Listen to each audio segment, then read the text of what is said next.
Welcome to Beat by Beat, where your favorite games are reborn as immersive audio adventures.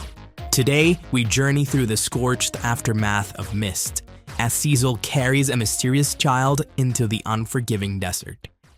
Sand poured into the seams of his greaves as he walked. Each stride dragged against the desert's pull, yet memory carried him onward.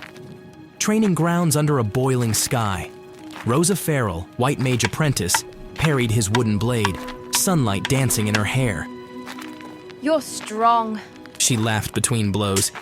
But you tense every time you worry. Worried about you hitting me? About everything. She said, lowering her staff.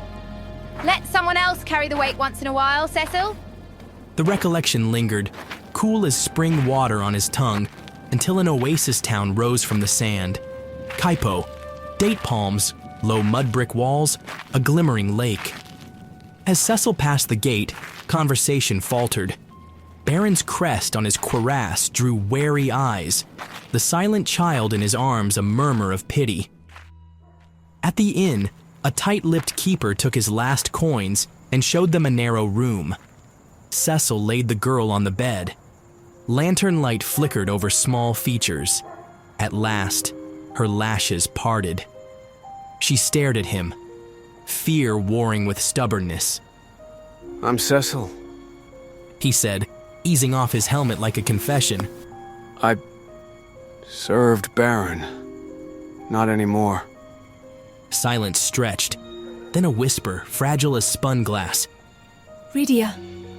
He inclined his head in grateful respect, retreated to a chair by the window and kept vigil, sword across his knees as starlight crept over the rooftops. Sleep came in shards. Near dawn, bootsteps thundered in the corridor. The door burst inward. Baronian troopers swarmed the room, spears gleaming. There is the summoner! Siege her! Cecil interposed himself, blade flashing. You'll touch her over my dead body. Steel rang in the cramped space. Sparks hissed off cracked plaster. A lantern shattered, coughing smoke. He parried, drove a pommel into one helm, ripped a spear aside and punched his sword beneath another breastplate. The last trooper stumbled into the hall and fled. Panting, Cecil glanced at Rydia. She trembled, yet her gaze held. They'll return, he said. We leave at first light. For the first time, she did not shrink from him. She only nodded. Dawn spilled molten gold across the desert. Cecil found a lone chocobo roosting behind the stables, lifted Rydia to the saddle, and led on foot. Heat shimmered like rising glass. Will they chase us forever? She asked. Until the king has what he wants, Cecil answered. The thought chilled more than the sun scorched. A ragged cough drifted from a low adobe house near the path. He reined the chocobo, drawn by the sound. Through a half-open window, he saw a woman twisting beneath sweat-damp sheets, skin waxen, breath rasping. Sunshine-pale hair clung to her brow. Rosa. The name escaped his lips. Inside, a healer set a cool cloth on the patient's brow, then looked up at Cecil's looming form. Desert fever, she murmured. Without help, she'll not last the night. How can I help? Cecil forced out. A sand ruby from Antlion Cave, north across the dunes. The healer said. Few dare fetch it. The cavern crawls with monsters. Cecil knelt beside the bed. Rosa's lips shaped his name, though no sound emerged. She had crossed the wastes, alone, to find him and had nearly died for it. The healer followed his gaze and added gently, Poor soul braved the whole desert looking for you, sir. Behind him, floorboards creaked. Rydia lingered in the doorway, taking in every word. I'll bring the ruby, Cecil said, voice gone rough.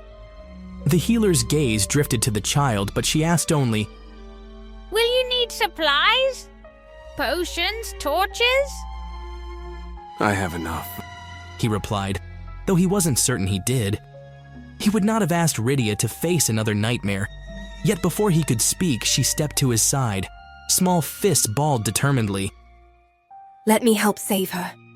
Cecil's protest died on his tongue.